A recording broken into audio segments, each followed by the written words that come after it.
Välkommen allesammans! Had to bust the pelt out for this one. There is a theory out there, which I actually believe myself, that all these myths and legends we have about werewolves are actually an evolution of the Berserkers from the Viking Age. And not just the Berserkers of the Viking Age, but this warrior cult of men all over the Indo-European world that took on the skin and shape and spirit of a wolf or a bear or a boar in some ancient spiritual practice. This was done in some shape or form in literally every Indo-European culture going back thousands and thousands of years. It's just that Scandinavia was the one that preserved this aspect of their culture longer than anywhere else. That's why we know about the Berserkers. I'm not going to do a full video on that history, because I've done a ton of other videos on that, and you can just Google the words Korios or Minnebunde and read more about that. Today I'm going over more of the recent myths and folk tales that we have about werewolves, and telling about why the scholars and myself think that these are traced back to the Berserker warriors from pagan times.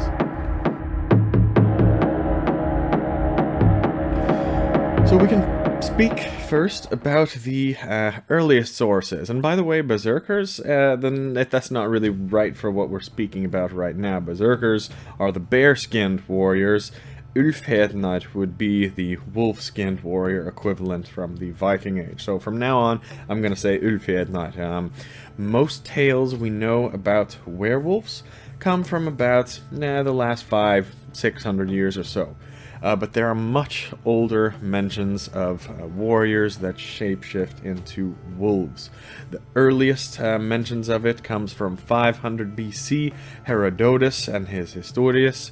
He wrote that the Neruri, which was a tribe in Scythia, they all were able to transform into wolves once every year for several days, and then they changed back into their human shape.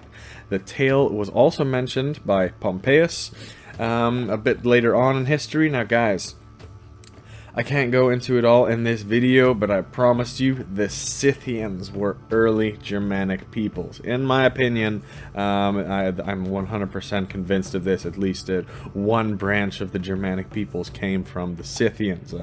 Just do a little bit of reading on it and you see that their original culture and the Norse, they were damn near identical. Again, it's too long to go into here. Just Google Scythians and I think you will see the similarities. Another source in the 1st century, Pliny the Elder, mentions that in Arcadia, once a year, a man was chosen by casting lots, a very Germanic thing to do too, but they did this in the Anthus clan. The chosen man was then escorted into a marsh area where he hung his clothes up in an oak tree, swam across the marshes, and he turned into a wolf, joining a wolf pack for 9 years. In the 300s, Augustine of Hippo gives a similar account of this story, and he explains that it is generally believed that by certain witches, spells may be turning men into wolves. So this was a pretty widespread belief in these times, right about 2,000 years ago. Later on, a very cool source we have, this is the last ancient one I'll go into, kind of late Iron Age, Middle Ages type of thing. Belarusian Prince Sveslav was considered to have been a werewolf, so having superhuman speeds and other traits of the wolf, and it even says in this source here that he was actually a wolf. He could transform, and we think that this prince was actually descended from the Rus Vikings, and it was a continuation of the Berserker ritual brought in from Scandinavia where the Rus settled.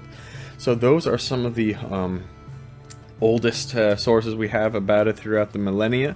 But of course, the belief is much older than that, and it eventually turned into folklore as we get more into the modern era, like I said, in the last 600 years.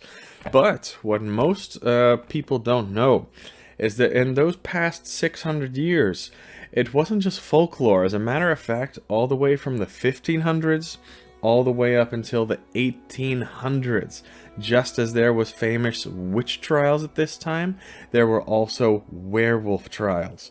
It wasn't folklore. It was very much believed that the accused were werewolves, and some of them even admitted to being werewolves. It started in Switzerland in the 1400s, especially in these regions right here. And the werewolf trials spread throughout Europe, really peaking in the 1600s, and they lasted longest in Bavaria and Austria, with the final cases taking place in the late 18th century in these places here. But I want to speak about this one trial from Latvia, actually, because you are going to see very many similarities to this man who was apparently a werewolf and the Berserkers and Úlfhednar from the Viking Age.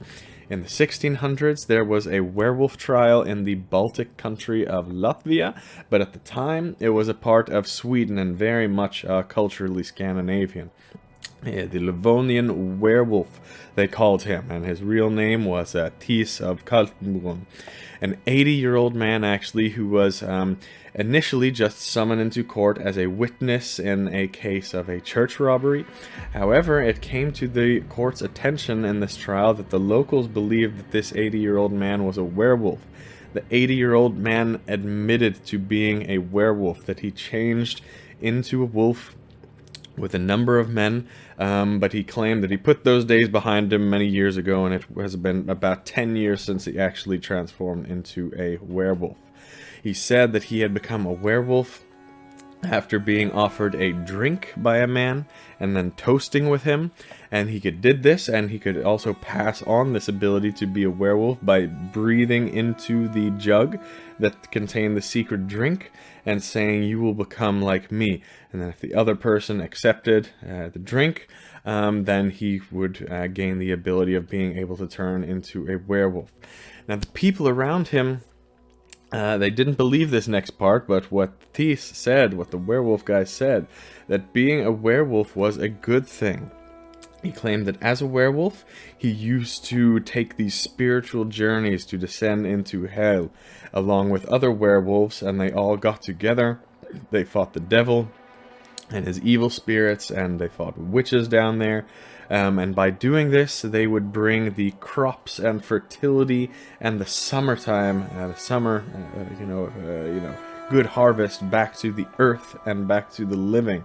He described himself and the other werewolves as, get this, hounds of God. And finally, he told the court that after that these werewolves died, they would go to heaven. Guys, if you don't get absolute goosebumps listening to that, I don't know what to tell you. This is literally exactly what Berserkers and Úlfhednar would have been engaged in, with these types of things, these spiritual rituals, these shamanic type journeys. Just switch out Odin for God and heaven for Valhalla, of course, and that would have fit very well in the story. But the man Thies, he was already in deep trouble for being a werewolf, and he would have been in even bigger trouble if he used any of the pagan gods' names, Odin or any of the other pagan gods. So of course he didn't do that, or else he probably would have been killed, but he did yet lashed for it and banished for life. But this is exactly, this whole tale right here is exactly like the tale of Odin, Baldur, Vali, Hermod in Norse mythology. If you look into the symbolism on those, I did videos on all of those that you'll see right here. So that being said, that's all for the real trials and accounts of werewolves. Let's get on to the folk tales. We don't find any werewolf trials in Scandinavia, actually. We find some tales of werewolves, but they're pretty vague. If there were, I believe, to be any werewolves in Scandinavia, it would have been very rare and very secret. The types of things we hear in these tales are like a man changed into a wolf and he like attacked his wife and like bit her dress, and she caught him the next day with a dress in his mouth and things like that. So even his wife didn't know.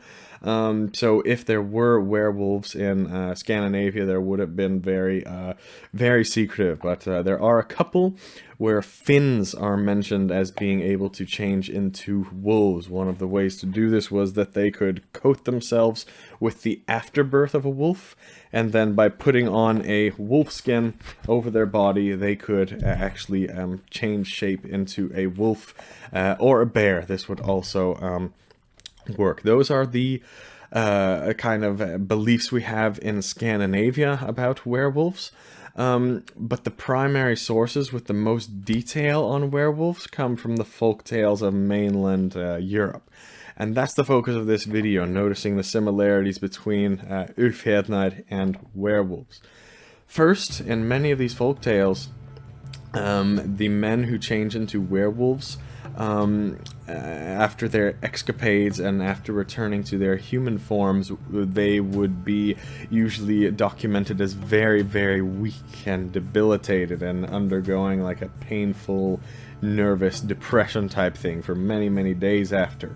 This is exactly like is counted in the Berserker state in a few of the Viking sagas, most famously Egils Saga, where the band of warriors work themselves up into this Berserker state. They kill their enemies, and after doing that they flee to Iceland and they sailed away, but they were all in a very weakened state. Egil's grandfather, Kvelulf, his name literally means night wolf, funny enough. He was a beast of an old man, and he got into this frenzied state. But after the state had finished, after they won their fight, he became so weak that he actually died on the journey to Iceland. Another badass old man in that story.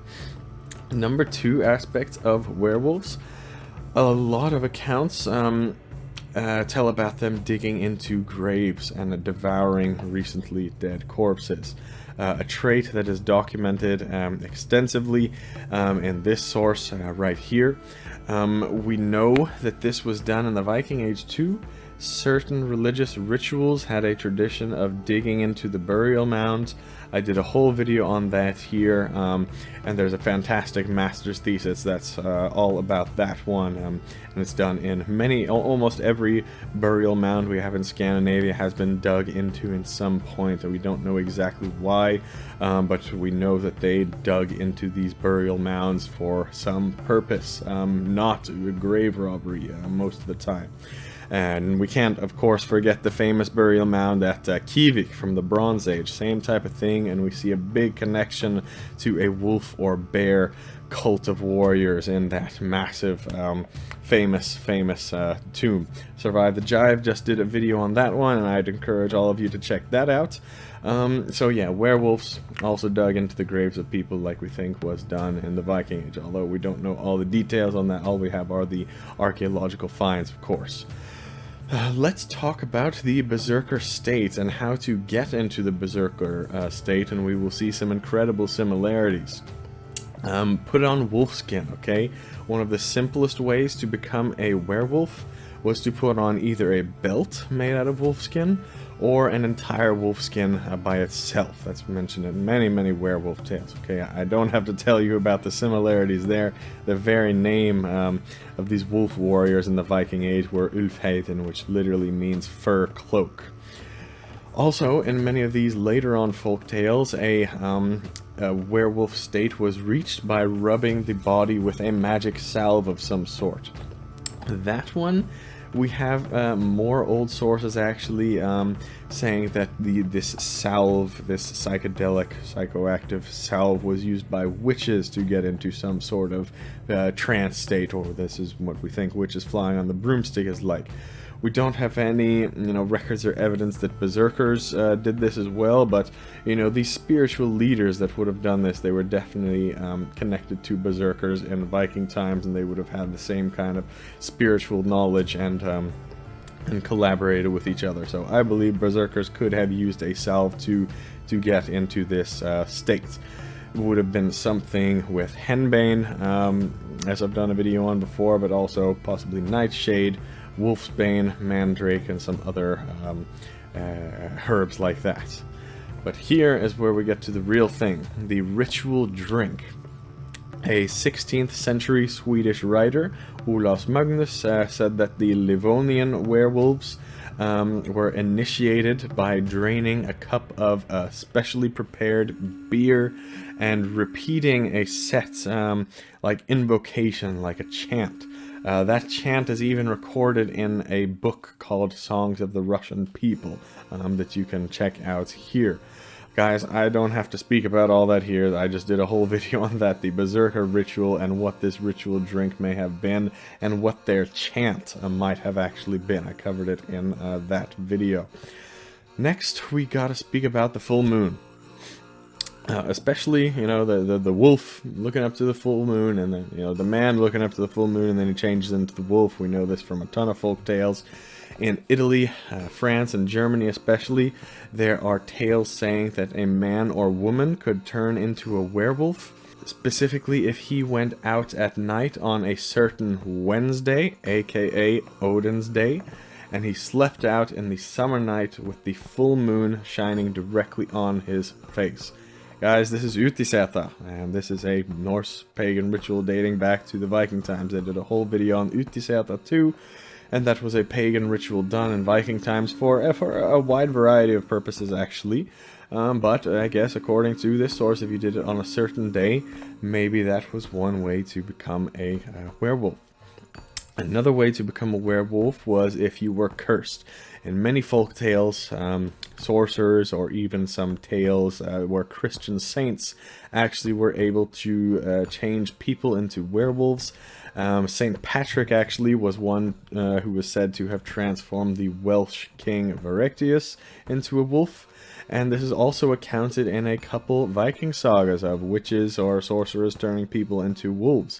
In Jons Saga, a man named Sigurd is turned into a wolf by his stepmother when she touches him with a wolf glove. And there are a couple examples of this, like changing someone else like in a cursing way, usually done with a glove in the Old Norse sagas. Another one is in Hrólfs Saga. A Finn witch turns her son into a bear by hitting him with a bearskin glove. So those are just a few of the ways, of all these ways that I went over, that you could be turned into a wolf or a bear in that last case. But there are many, many more. See my video on Homesteads and Berserkers. But before I finish, we gotta speak a little bit about the wild hunt. Most of you know this, the most famous hunt of wild men that happens around Christmas and New Year that we literally have tales from all over Europe about. The wild hunt is what it's commonly referred to as. But in Scandinavia, we find specific details about this hunt. In Scandinavia, it's said that Odin is actually said to be the leader of the wild hunt. In Sweden, it's even called Odin's Hunt. In Norway, it's called Oestigaard, like the ride of Asgard. And we know that dating back to pagan times, Odin, of course, has always been the god associated with Berserkers and Úlfhednar, and just the god associated with the army band of men in general. We also have a tradition in Scandinavia, in Setesdal, Norway, as recently as the 1800s, where groups of men, riders, as many as 30 to 40 young men, they dress themselves up as wolves, or sometimes bears, or even goats. This is related to the Julebukk, but it was also dressed up as wolves in certain parts of Norway. And then they got themselves to a state of intoxication, and they rode between farms around Christmas time, sometimes raiding or taking the pretty women with them. It was, in most recent times, it was done as kind of a joke, like a fun tradition. Nobody got hurt. They didn't actually kidnap the woman. It's kind of, we think that this could be traced to some kind of old fertility ritual or war ritual, or we think that the wild hunt actually has something to do with this, and that all dates back to pagan times and this berserker cult as well. One more thing, Olaus Magnus in the 1600s, he wrote that in the Baltic regions, men transformed into wolves with the 12 nights of Christmas.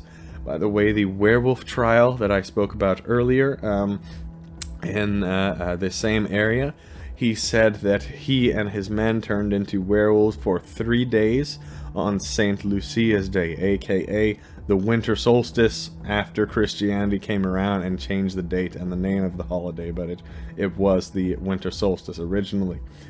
Other wolf-like things outside of Scandinavia happen at this time of year too.